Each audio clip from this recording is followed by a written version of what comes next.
The movie begins by showing 18-year-old Cairo lives alone in a mansion left to her by her parents who live permanently abroad. She spends her days in solitude, reading literature and writing to escape her loneliness and hope to find love someday. One school day, she met a writer and teacher named Mr. Miller. She arrived in Mr. Miller's class an hour early, as she lived was close in Level Street. She mentioned her friend Winnie had recommended his class to her. Mr. Miller was surprised to learn she lived on that street as he believed only ghosts lived there. Cairo told him her parents were lawyers and that she aspired to be one too. Mr. Miller gave her the list of literature for the semester, shocked to find out she had already read 16 of them during the holidays. When Winnie arrived, they exchanged casual greetings before leaving to get snacks. Meanwhile, Mr. Miller, curious, browsed through Cairo's literature collection on her table. His friend Boris brought him snacks and jokingly accused him of reading porn books. Miller defended himself, explaining they were for a student. Together, they perused Cairo's romantic novels and discovered she had also read Miller's book Apostrophes and Ampersands, making her the first person to do so. Later, when Miller returned home, he excitedly told his wife about Cairo and how she had checked out his book at the library. They celebrated with Y in the living room, taking a break from their routine. Miller played music and asked his wife to dance, enjoying the simple joy of the moment. Together, they got intimate while they were dancing, but his wife's phone rang. It broke the mood. She told him she would make it up to him later and left to attend to the phone call. Miller and Boris sat in the field the next day eating when Ciro walked in. Miller asked what music she was listening to. Boris made fun of her when she mentioned Celine Dion, which made Miller tell her about the time Boris cried loudly to the background music on Titanic during his bachelor's party. Boris offered Cairo some of his biscuits and told her not to tell anyone he makes biscuits or cry watching a movie as it would ruin his reputation as a baseball coach. Later, when Mr. Boris walked past the hallway, Winnie threw her books on the floor to call his attention as she flirted with him. Cairo caught her and asked her what she was up to. She responded that she was just being an equal opportunist. Winnie was hanging out at Cairo's place after school while Cairo struggled with her Yale application essay. She didn't know what to write as an achievement and asked Winnie for suggestions. Winnie, having no idea, suggested that Cairo could write about the teacher-student affair and create a narrative around it. Cairo asked her friend if she was serious about doing the DU with Mr. Boris, and she responded that she might and thinks it will be sensational as it would be her first time. She then told Cairo that she notices the way Mr. Miller looks at her in class like she's the only thing of color in his life. Cairo didn't believe Mr. Miller thought of her in that manner, so she shunned Winnie. Later that night, Cairo came across something about a man's love in one of her literary works and wondered what muse inspired the writer. The next day in class, she noticed Mr. Miller staring at her. She realized her friend was right and felt good about it. While Mr. Miller shared each student's script, he whispered to Cairo to see him after school. Mr. Miller praised Cairo's latest essay. She informed him she was leaving town for Yale as she didn't like it here. Mr. Miller encouraged to discover more about the town before judging it. He discussed her essay, which she wrote about a reluctant spider, then recited some of her writing to her, thrilling her that he remembered it well enough to recite.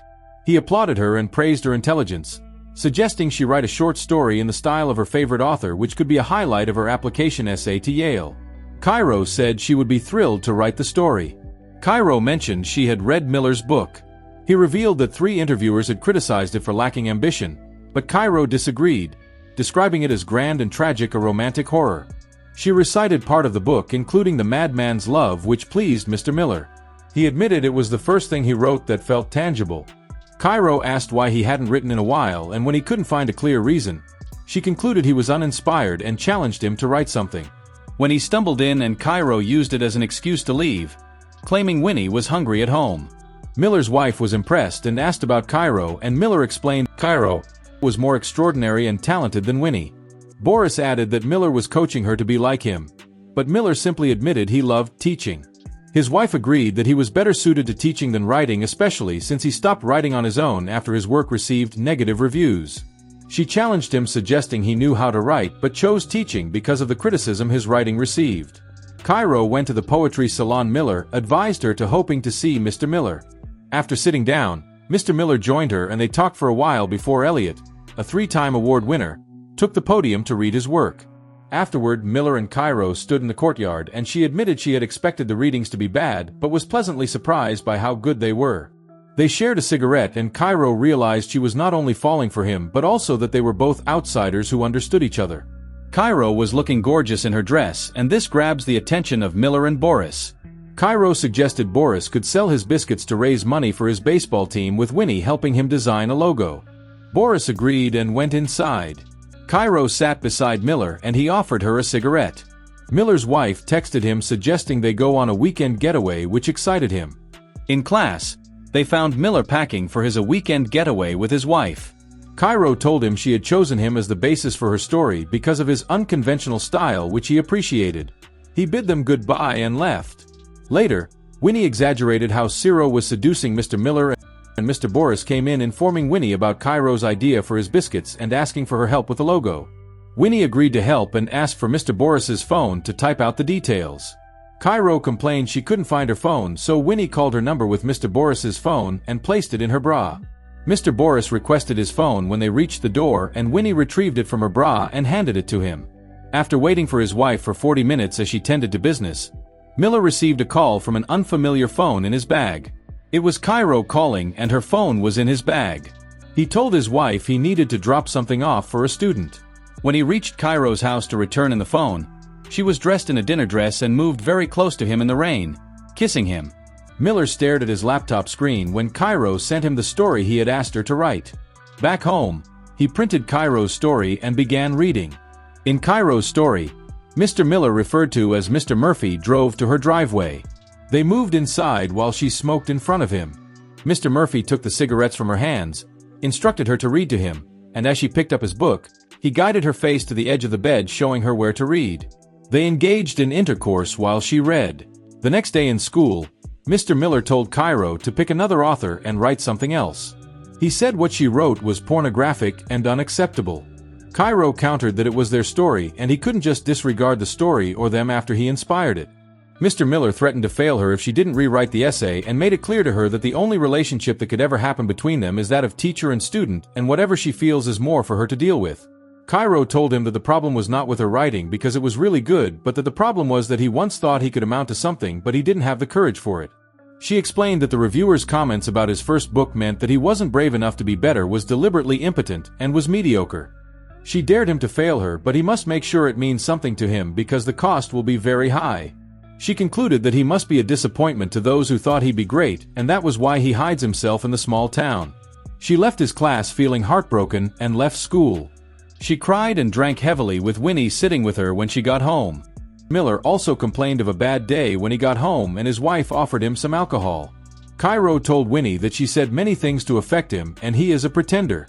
Miller told his wife that he had an unpleasant conversation with Cairo about the midterm assignment because she wrote a story to make him look like Dr. Seuss as an author, and her strong use of vulgar words made his wife excited. She told him to show him. After he showed her the story, she saw the last part where she wrote for Jonathan Love Cairo. She told him that Cairo wrote it as a love letter to him and told him to tell her how described him. Then she moved closer to make out with him in her drunken state as he explained what Cairo wrote to her. Cairo told Winnie to distract herself by texting Boris. She instructed her to tell him that she was texting him while drunk and trying to do the do with Cairo. Boris replied advising her to go to bed instead. Feeling upset, Cairo asked Winnie if she really wanted to do the do with her, and Winnie responded affirmatively. Then Cairo proposed that they both do it and send a picture to Boris, which they did. Winnie asked if she was going to text Mr. Miller, and she replied that he is her enemy now. To punish him, she turned in her story to the vice principal. Then Mr. Miller got a call that he was summoned to the vice principal's office because of the ending note in Cairo's story. Mr. Miller feared that Cairo would want to imply that they had did something together which could cost him his job. His wife asked if they really did do the Duke, and he replied that he didn't, so she told him to fix it. In school, Cairo did not attend his class. After the class, Winnie grumpily walked to Mr. Miller and asked if he knew about Cairo's whereabouts because she couldn't find her, but Mr. Miller shunned her. In the vice principal's office, the vice principal asked how they got close, if they spent time together after school, and if they attended gatherings outside school. Mr. Miller responded that he saw her talent, wanted to help her grow, and had only been in her personal space when he wanted to return her phone to her house and her parents were not around. Ciro replied that they were both attracted to each other. He gave her special treatment.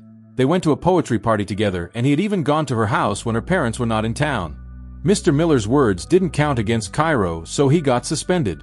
When he told his wife, She told him it was his fault for sweet-talking with a teenage girl just because she read his book, making him feel some kind of self-worth. Mr. Miller agreed that Cairo made him feel like he was worthy of something good compared to her who was always drunk. His wife told him that being drunk was the only way she could deal with him because she couldn't stand him. She told him that he is a liar and pretentious, making everyone feel like the villain when he is the real villain. Mr. Miller asked his wife if she didn't worry about him, but she replied she was only worried she'd die of boredom listening to his rants. When he went to Kyo's house questioning why she was punishing Mr. Miller for choosing his wife over her, Cairo said he underestimated her and she'd make him pay by testifying against him in court. Winnie threatened to testify against Cairo to protect Mr. Miller's career, but Cairo promised to show the school a compromising picture she sent to Mr. Boris, risking his job. When he realized she'd been played and warned Cairo it wasn't a game, Cairo concluded her essay questioning if Mr. Miller would give up or turn his predicament into something meaningful.